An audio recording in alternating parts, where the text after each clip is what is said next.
Depois que acontece a formalização da penhora, vem a questão do depósito do bem penhorado. Se o carro foi penhorado, na mão de quem esse carro vai ficar?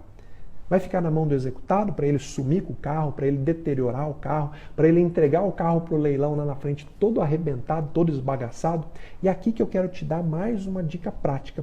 Serão depositados, quando o objeto penhorado é quantia em dinheiro, se deposita no próprio banco, tá? No banco oficial da Justiça. Então, hoje, aqui, como magistrado, se eu consigo fazer o bar sem juros de uma quantia de um executado, esse dinheiro ele é transferido para uma conta judicial. Tá? Então, quando se trata de dinheiro, quando se trata de papéis de crédito, pedras e metais preciosos, o destinatário, o depositário, é uma instituição financeira. Agora, o grande pulo do gato está no inciso 2 do artigo 840.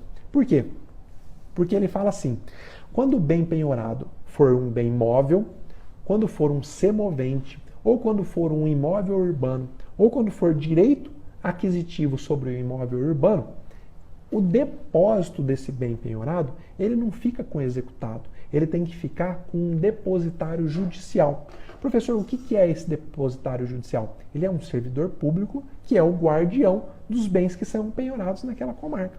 Ah, professor, mas eu nunca ouvi falar, na minha comarca não tem esse depositário. É normal que não tenha mesmo, infelizmente, quase nenhuma comarca tem esse depositário. E aí que entra o pulo do gato. O pulo do gato está previsto no artigo 840, parágrafo 1º. Ele diz assim, ó, no caso do inciso 2º, ou seja, quando a penhora for de imóveis, de semovente, de imóveis urbanos, se não houver depositário judicial na comarca, os bens penhorados devem ficar sob o depósito do exequente, bingo, do seu cliente. Então, penhorou um carro, não tem depositário judicial na sua comarca, o que você vai fazer? Peticionar.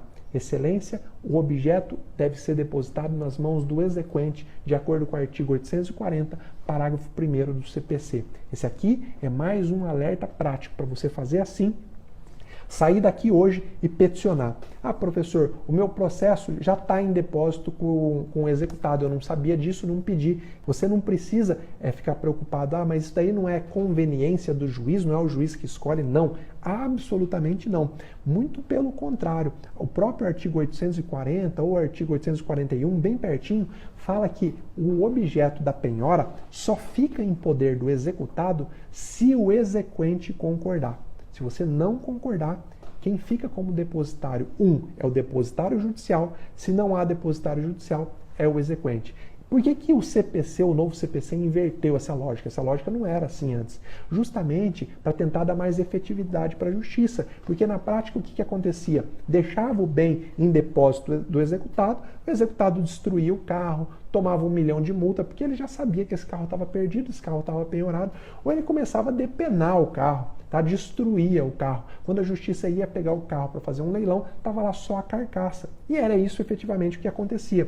Hoje, não existe mais a possibilidade de se determinar a prisão de um depositário infiel. O que é o depositário infiel? É aquela pessoa que fica com o depósito de um bem penhorado e não cumpre bem o seu dever. Simplesmente o devedor aí que destrói o objeto de penhora. Antes, ele podia ser preso enquanto ele não devolvesse na íntegra o bem penhorado. Hoje não acontece mais nada. O coitado do credor vai ter que ir atrás de um outro patrimônio se o carro for deteriorado.